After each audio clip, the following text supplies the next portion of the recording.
yaman ng ating lupa. Kahit anong itanim, tiyak, tutubo at may aanihin. Kaya nakakalungkot na hanggang ngayon, kulang ang ating food production. Isa sa kada 5 pamilya nakakaramdam ng gutom ayon sa datos ng SWS o ng Social Weather Stations.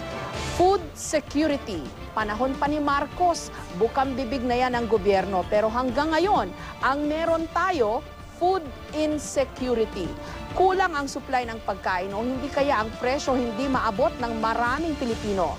Samantalang ang mga kalapit nating bansa katulad ng Thailand at Vietnam matagal ng rice exporter at sa kanila pa tayo ngayon bumibili ng bigas. Mantakin yung tayo ang nagturo sa kanila ng rice production. Dito sila nag-aral kung paano pagandahin ang kanilang ani.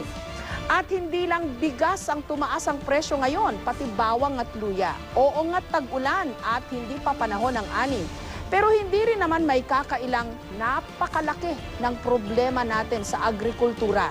Napag-iwanan ang sektor na ito sa mahabang panahon. Ang ating mga magsasaka, sadlak pa rin sa hirap kung hindi man humirap pa ang buhay.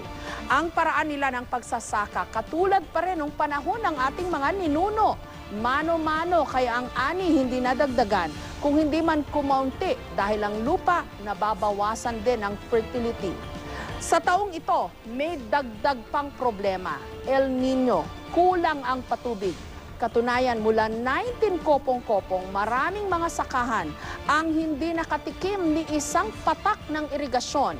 Samantala, ang ibang mga produkto ng ating mga magsasaka, katulad na lang ng bawang, talong-talo ng imported at tumaas pa ngayon ng sobra ang presyo.